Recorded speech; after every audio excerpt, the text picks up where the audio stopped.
I'm Jalen. And I'm Josh, and we'll be covering the Disney Theme Parks division. First, we're going to give you a brief history of how Disney Parks first got started out in California.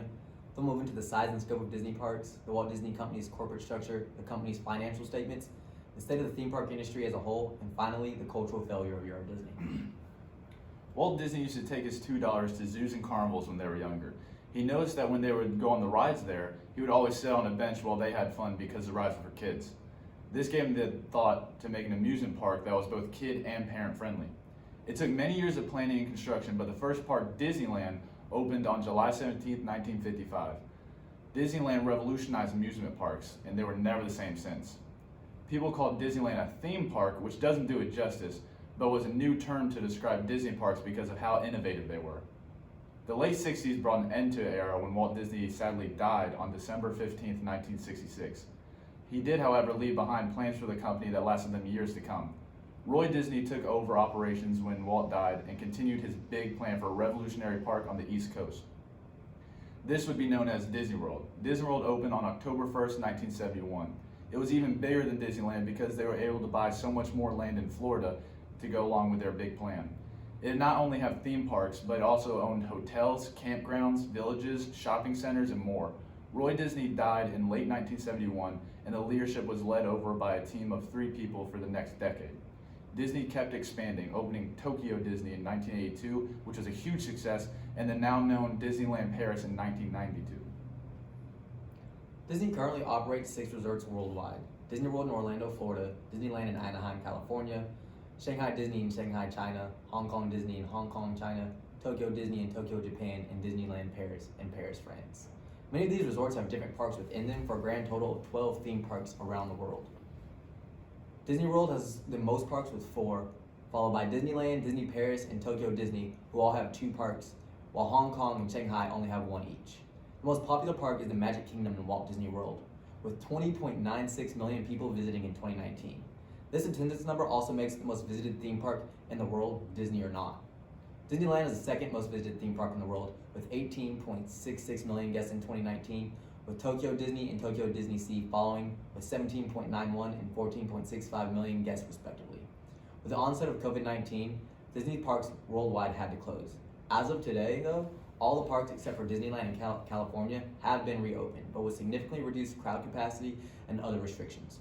On top of these resorts, Disney also operates Disney Cruise Lines and a beachside resort in Kualani, Hawaii called Aulani, both of which are currently closed because of COVID-19. The current people in charge of operations includes over 20 people, but the main 5 are as follows: Chairman of the Board and former CEO Robert Iger, CEO Bob Chapek, CFO Christine McCarthy, COO Tom Staggs, CCO Alan Horn. Those are just some of the heads of the company, but the way Disney runs is very intricate. They use a corporate, multi-divisional organizational structure. With such aggressive competition, Disney has to have a corporate structure that gives them competitive advantages to stay ahead. They do this by having interdivisional cooperation. Each segment of Disney has a way to help another. Their animations have huge influences on the parks, giving them different themed rides and little worlds to create. The company has 3 main characteristics within the Disney structure. The first is business type segments. This is when a company separates itself into different segments to be able to specialize in that area. Examples would be how Disney is separated into their media networks, theme parks, studio entertainment, and consumer products. The next characteristic of Disney's structure would be their functional groups. The focus of these groups are to improve and maintain strategic corporate management control throughout the multi-divisional business. By centralizing control, Disney is able to prioritize strategies that will benefit multiple divisions. These groups also allow them to cooperate among the different divisions so well. The third and last characteristic of Disney's corporate structure is geographical divisions. This refers to the variations among the different markets Disney appeals to. Disney is very popular internationally and has so many outreaches into other markets that they have to be able to change certain ways that they market and approach different cultures to appeal to them in the best way. The main markets that they have to appeal to are the US and Canada, Europe, Asia, and Latin America. COVID-19 has had a significant impact on the theme park division of Walt Disney Company. Closed parks, travel restrictions, and limited capacities have all led to a severe reduction in profits. A comparison of the parks and experiences and product segment of the third quarter earnings from 2019 and 2020 helped show this sharp decline. Parks, experiences, and products revenues for the quarter decreased 85% to just $1 billion, and segment operating results decreased $3.7 billion for a loss of almost $2 billion. Disney states lower operating results for the quarter were due to a decrease at both the domestic and international parks and experiences business, and to a lesser extent at their merchandising, licensing, and retail business. Disney estimates that the total net adverse impact of COVID-19 on segment operating income in the quarter was approximately $3.5 billion. Disney stock has rebounded to around $126.11 as of October 10th, 2020, from its low of $85.98 on March 23rd, but it still has not gone back up to its high of over $150 at the beginning of 2020, right before COVID hit. The amusement park industry was hit really hard by the coronavirus pandemic that has been happening, and probably harder than a lot of other industries. Theme park revenues for the past quarter have been down over 90%, with attendance reaching near zero. There were so many regulations such as reduced hours and cutting back on operating days. With coronavirus hitting spikes over the summer, it caused people to be much less open to visiting theme parks once they reopened. This, along with all the other regulations, makes for a very grim time in the theme park industry right now. Most Disney parks have reopened with limited capacity and reduced hours, except for Disneyland in California, which is still closed. The attendance to these parks have had lower than expected attendance and higher than expected cancellations because of certain coronavirus spikes, making people more weary of attending. Six Flags has reopened 6 of its parks across the U.S. Six Flags expected attendance to be around 25%, but some parks in non-surge states are seeing attendance around 40%. With spikes happening, it causes a big drop in attendance for the park in that state, while also causing reaction drops among other parks in other states. Six Flags says they're still optimistic that there will be a rebound in attendance once this virus subsides. Cedar Fair has reopened a couple of parks in the U.S., while also putting 5 big ones into a deep hibernation with no plans of opening them anytime soon.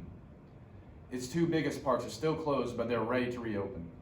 The parks that have reopened have been around 20% attendance on good days, seeing around 35%. Even with these disappointing statistics, they are still encouraged by the fact that people are still attending these parks. Regional parks such as Dollywood and Pennsylvania's Hershey Park have also been cutting back on operation days drastically. Dollywood has canceled reservations and is closed Tuesday, Wednesday, and Thursday. Hershey Park has canceled reservations and reduced operating hours as well. The state of the theme park industry is at an all-time low and will probably stay that way until there is some sort of change with this virus, whether it be a vaccine or something else. While Disney is a company that's been known for being family-friendly and culturally inclusive, even they've had a few hiccups when adapting to different cultures over the year. One of the most notable is the early failure of Euro Disney, now known as Disneyland Paris. One of Disney's main mistakes is that they tried to make Euro Disney have European culture, but there is no one European culture. There's Spanish culture, German culture, Irish culture, and so on, but there is no one European culture. Disney also had a hard time fitting into the French culture, the very country their new theme park was in. At the time, many in France were worried about outside cultures, especially American cultures, slowly moving in and choking out French culture. To many French, Disney building a theme park in France was viewed as a threat to the French culture, with French journalist Jean Cole describing the culture as a cultural Chernobyl. Locals around the land Disney bought up protested, and when the CEO, Michael Eisner, arrived in the country, some protesters arrived at the airport and threw ketchup packets at him. On top of this, Disney ran many park services such as food like they were still in the United States. They didn't offer alcohol, which was a shock to many guests as they were used to having beer or wine with their meal. Americans also tended to have much more flexible dining hours, which led to Disney being unprepared for massive crowds around lunch and dinner time. Lastly, Disney built its theme parks around people staying for multiple days. This meant they built up many hotels around their parks. Unfortunately for Disney, the French don't really view multi-day attractions that much. Most locals view theme parks as a one-day event. All of these cultural mishaps, along with an economic recession that hit France shortly after Euro Disney opened in 1992, led to Euro Disney having over $3 billion in debt and being near the brink of closing just 2 years later in 1994. While Disney was able to eventually recover, rebranding the park to be called Disneyland Paris and opening new rides such as Space Mountain, the lack of their understanding of the various cultures in Europe and even the culture of the country they were building in almost killed their theme park just 2 years after it opened.